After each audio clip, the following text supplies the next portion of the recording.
Oi, tudo bem? O nosso grupo escolheu o livro Tortarado, de Itamar Vieira Júnior. E aqui vamos apresentar um pouco sobre a trama, o contexto social e histórico dessa obra. Iniciando pelo capítulo 1, denominado Fio de Corte, a história já começa com um fato bem intrigante, que é o acidente ocorrido entre as irmãs Bibiana e Belonísia, com um punhal encontrado em uma mala velha da avó, Dona Ana. Desta forma, Belonísia perde a língua e, por consequência, sua fala.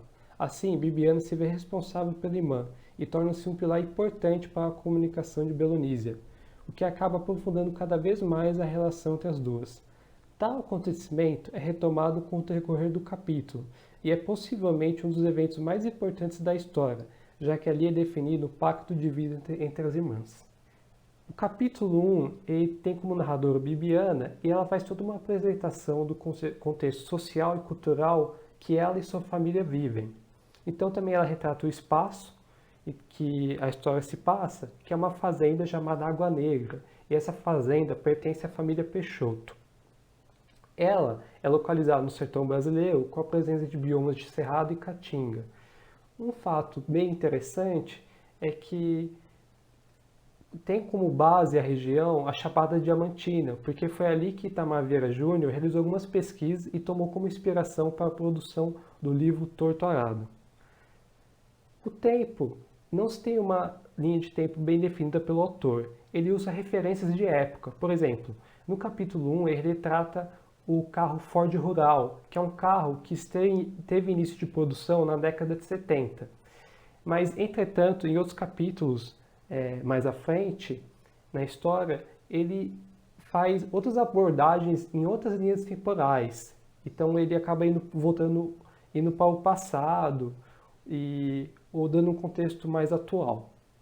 No capítulo 1, vamos ter dois núcleos de personagens, que é o núcleo familiar e o núcleo externo. No núcleo familiar, vamos ter Bibiana, que é a narradora do primeiro capítulo, Belonísia, que é a irmã que acaba sofrendo um acidente e acaba perdendo a língua, Zeca Chapéu Grande, que é o pai, trabalhador rural e curandeiro da região. Salustiana Nicolau é a mãe, ela também é trabalhadora rural e é parteira. Donana, a avó, ela acaba cuidando de Bibiana e Belonísia, inicialmente, só que com o decorrer do capítulo, ela já estava com uma certa idade e acaba morrendo de velhice. Vamos ter também Zezé e Domingas, que são os irmãos mais novos de Bibiana e Belonísia, e Severo, o primo. Ele, inicialmente, tem um certo romance com Belonísia, entretanto, com o decorrer do capítulo 1, ele acaba se aproximando de Bibiana, e dessa forma ele engravida Bibiana, e tal fato na história, na trama, ele vai decorrer no final do primeiro capítulo e vai ser consequência para o capítulo 2. No núcleo externo, vamos ter a família Peixoto, né, que são os donos da fazenda de Água Negra, Sutério, que é o gerente da fazenda, e Dona Miúda, ela que personifica a Santa Rita Pescadeira. E um fato interessante de falar é que a personificação da Santa Rita Pescadeira, essa entidade, ela acaba tornando-se a narradora do capítulo 3. Diversas famílias vivem em Água Negra e exercem um trabalho braçal, onde os mais velhos ficam responsáveis por cuidar da terra que será utilizada para o plantio, e as crianças por executar tarefas domésticas ou trabalhos mais leves na roça, como por exemplo espantar o chupim, que é um pássaro que se alimenta dos grãos de arroz. Toda a produção vai para a mão da família Peixoto, sendo o excedente vendido para a comunidade com preços mais caros em comparação com o do mercado local. Além disso, não se tem um salário ou lei trabalhistas para esses funcionários, né, para esses trabalhadores que vivem ali. E os tratos só são realizados através da fala por Sutério, que é o gerente, e ele sempre está presente na região, ao contrário da família Peixoto, que vai poucas vezes na fazenda. Além disso, os Peixotos permitem que esses trabalhadores tenham casas de barro e não se pode construir casa de alvenaria. Só é permitido construir casas de barro e, além disso, essas pessoas podem ter pequenas hortas ao lado de sua residência para a subsistência de suas famílias. Com relação ao contexto cultural, a religião ela é bem presente na trama e grande parte, né, dessa, dessa religião ela vem de religiões afro-brasileiras. Então tem diversas festas e, por exemplo, né, que nem eu falei anteriormente, a personificação de santos, como a Santa Rita Pescadeira, que vai ser possível, vai ser aí a narradora do capítulo 3. Olá, meu nome é Gabriel e agora eu vou apresentar o segundo capítulo do livro Torturado, que recebe o mesmo nome do livro, Torturado. Quando comparamos com o primeiro capítulo, vemos que muitos dos personagens nele apresentados retornam, sendo que uma das principais diferenças é que agora Belonísia é a narradora. E também temos a introdução de três novos personagens, que são eles Tobias, Maria Cabocla e Aparecido. Bom, quando tratamos das diferenças narrativas entre Bebiano e Belonísia, temos uma introspecção muito forte, uma reflexão dos valores e a gente fica muito tempo vendo o que Belonísia pensava, uma vez que ela não falava. E por não falar, isso se repercute na história com pouquíssimas falas. Outra coisa muito importante, e isso fica presente mais ao final do capítulo, é que o tempo não é linear. Por quê? Como podemos ver, eles estão entrelaçados, como está escrito ali. Mas de que forma? Esse entrelaçamento ele se dá pela intercalação de eventos que aconteceram no presente e no passado. Como, por exemplo, o presente, a história que Belonísia vive agora, no agora, e o passado, quando começa a ser retratada a história de sua avó e de seu pai, até chegar em Agulha Negra. Águas Negras, perdão. Um dos principais temas, não, os principais temas são os que estão descrito aí, e eles são retratados e introduzidos através de personagens. O primeiro deles, a violência contra a mulher, ele se dá pela interação entre Tobias e Belonísia. Este que se tornou um dos interesses amorosos de Belonísia, na realidade o primeiro, e por consequência disso eles foram morar juntos. Só que Tobias ele se mostra um alcoólatra e também uma pessoa extremamente amarga. Assim, qualquer coisinha que acontecia no seu dia a dia, ele já culpava a Belonísia. Então, em sua vida, após sair de sua casa e começar a morar com Tobias, ela sofria constantemente ataques e era uma agressão mais psicológica mesmo. E, por outro lado, temos a violência física praticada por Maria não, por Aparecido contra sua mulher, Maria Cabocla. Então, nesse primeiro tópico, temos esses dois paralelos. O autor ele trabalha muito com paralelos, às vezes complementares, por outras vezes antagônicos, como será o próximo, que seria a religiosidade jaré, caracterizada pela figura do pai de Beloísa e Bibiana, o Zeca Chapéu Grande, e a luta pelos direitos trabalhistas ou o sindicalismo, que ele é introduzido pelo Severo, que quando ele cresceu, ele entrou muito em contato com o sindicalismo e ele quer trazer essa reivindicação de direitos trabalhistas para o campo.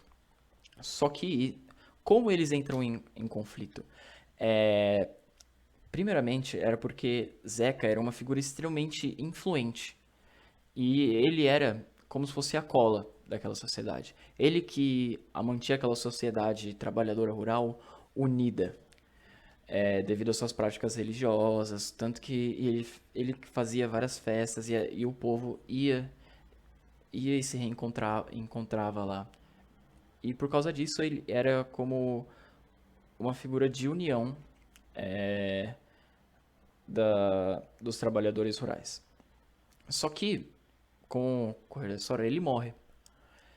E Severo, quando ele vê que não há mais a resistência religiosa no campo, ele toma para si a missão de unificar o povo, unificar pela luta dos direitos trabalhistas, mostrar para eles que seus antepassados e até agora eles também estavam sendo explorados pelos donos da terra, que eles não passavam mais do que escravos mesmo. A única diferença é que quando a escravidão não era. No passado a escravidão não foi abolida. E agora no presente ela foi. Só que eles ainda eram quase que escravos, eles não ganhavam nada, eles trabalhavam para se sustentar. E muito do que eles produziam era tomado deles. Então era realmente um trabalho quase que escravo. E por causa disso, Severo, quando ele toma para si a missão de unificar o povo rural pela luta dos direitos, em prol do sindicalismo, ele se torna a voz dos excluídos. E mais uma vez, nessa a voz, podemos analisar outro paralelismo que o autor cria, sendo ele na figura das mulheres mesmo, que não tinham voz, eram vistas como simplesmente companhia mesmo, era quase que um objeto. E também os próprios trabalhadores rurais, que nunca tinham voz e eram sempre tratados com um descaso.